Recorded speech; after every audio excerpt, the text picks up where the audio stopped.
Kongsikan kepada anda tentang seni, sastra dan juga budaya merentas sempadan. Dan untuk itu kita bersama dengan Tuan Raja Ahmad Aminullah, penyajak, penulis dan juga budayawan. Assalamualaikum, selamat pagi Tuan Raja. Waalaikumsalam. Sihat ya? Saudara Irfan dan Syafiqah. Ya. Alhamdulillah. Alhamdulillah sihat hari ini. Okey, bila kita berbicara mengenai seni, sastra dan juga budaya, kita kena berikan juga pemahaman kepada mereka di luar sana.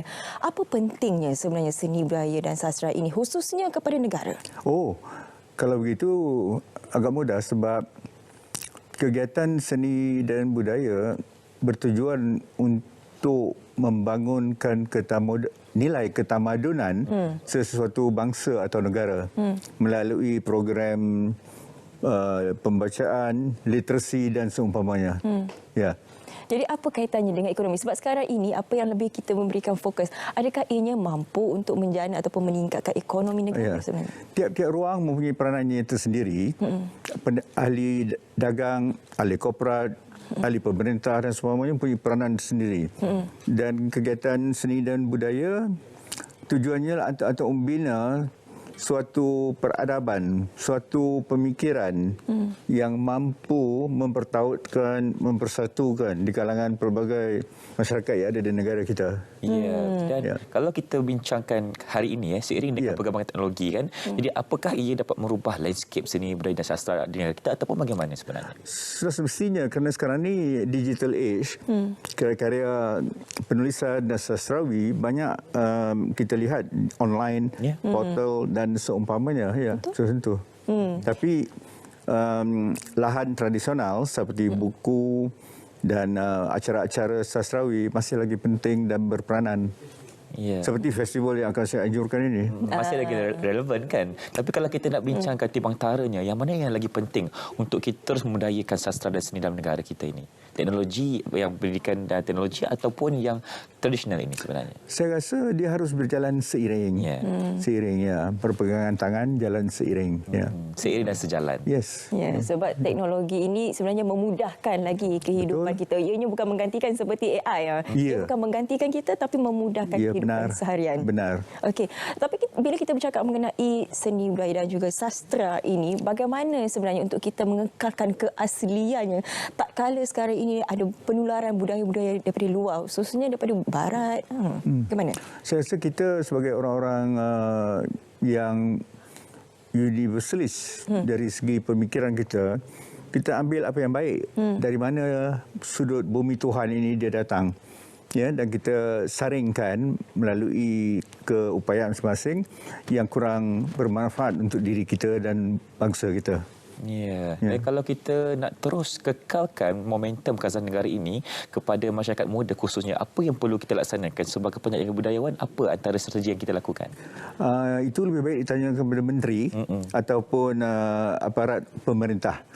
Kerana mereka lah yang lebih bertanggungjawab untuk hal-hal sedemikian. Tapi pada umumnya saya kira golongan seniman meneruskan peranan mereka untuk membantu proses pengembangan kebudayaan.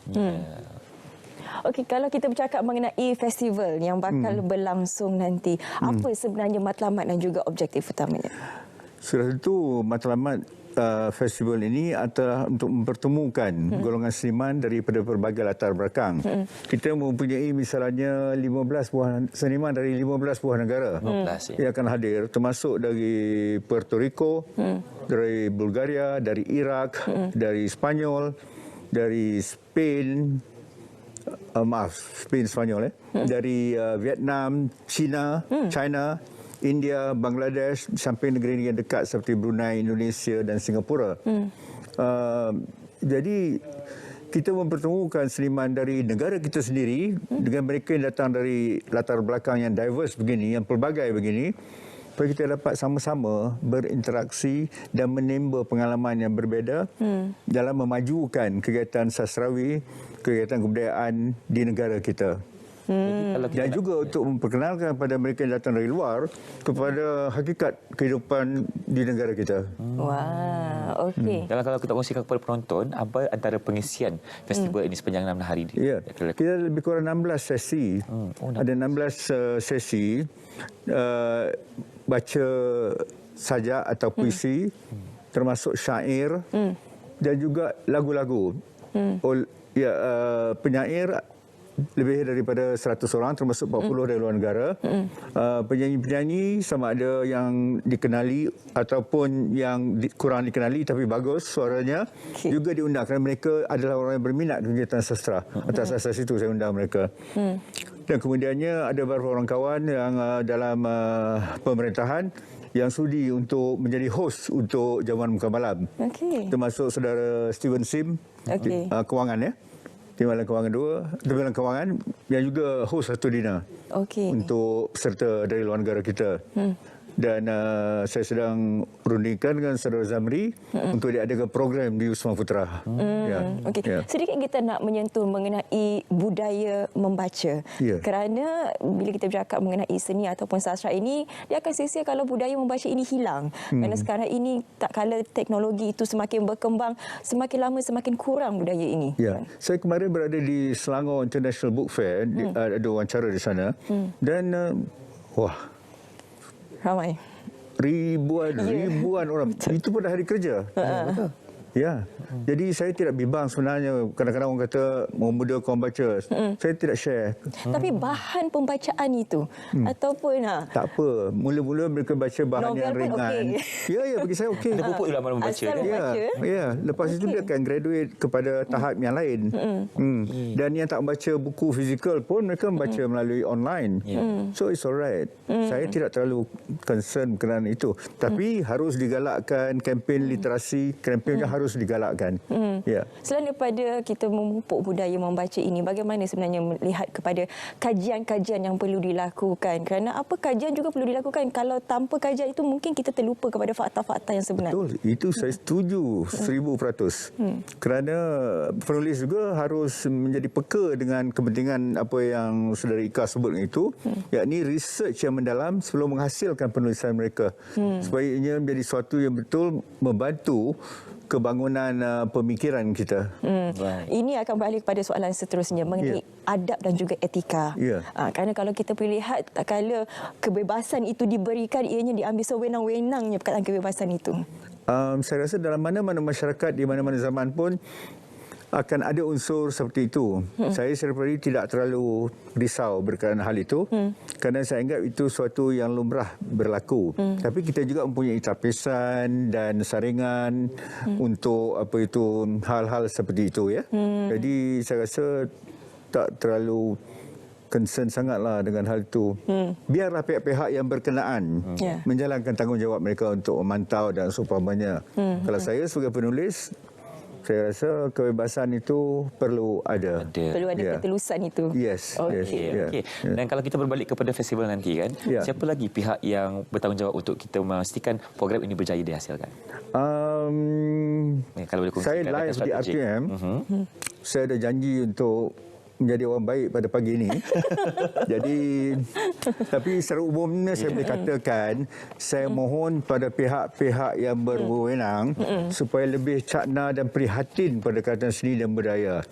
Pada agensi-agensi pemerintahan terutamanya, please do your homework and know aktiviti apa yang seharusnya diadakan, digalakkan ataupun disokong. Jadi melalui penganjuran festival ini, impak yang diharapkan itu? Untuk festival ini misalnya saya mendapat sokongan dari sektor korporat, khususnya NCOP Berhad.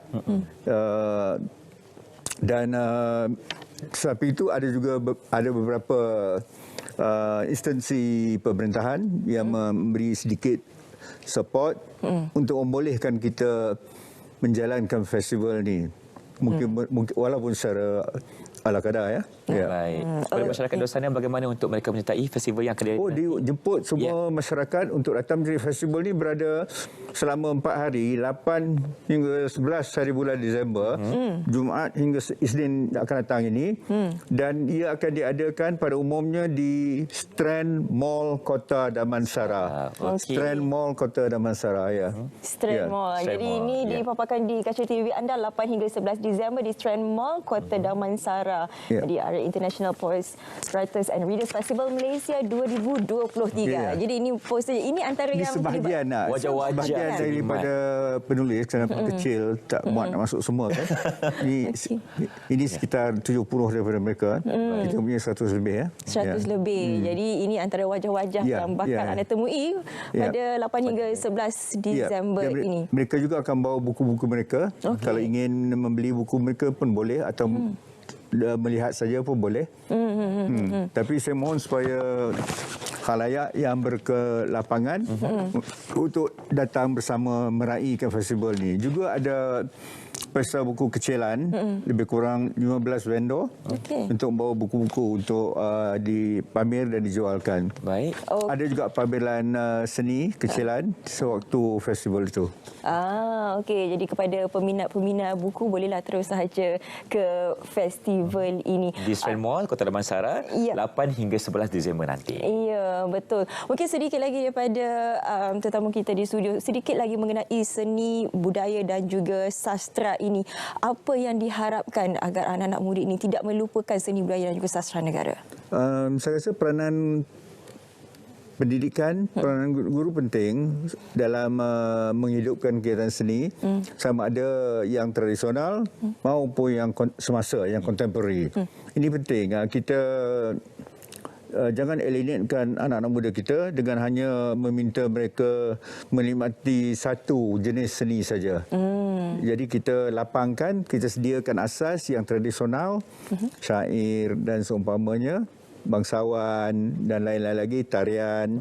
Tapi kita dedahkan mereka pada yang contemporary atau semasa, ekspresi semasa. Kena semuanya kena bergerak seiring dan sejalan ya. Ya, benar. Dan jadi sekali lagi kita wawakan, jangan lupa pada 8 hingga 11 ini di Strand Mall Kota Damansara. Jadi di sana ada lebih daripada 100 yang akan terlibat di sana nanti. Okey, sebelum kita lepaskan, sebab tetamu kita hari ini sebenarnya susah untuk kita dapat. Saya nak sentuh sedikit lagi mengenai seni, sastra juga budaya. Untuk trend semasa ini, bagaimana anda melihat trend semasa sekarang? Trend semasa di negara mengenai kita, seni, ya saya rasa dia berjalan dengan baik. Sebab sekarang ini sejak 10-15 tahun ini, generasi baru mereka mempunyai komuniti tersendiri untuk menggerakkan kegiatan kesenian dan kebudayaan. Saya sendiri saya mengatakan mereka, kita adopt sikap mandiri, independent. Do ourselves dengan apa-apa resources yang kita ada. Lepas itu kita usahakan untuk mendapat pendanaan daripada khazanah rakyat, i.e. di kementerian atau di agensi-agensi yang berkenaan.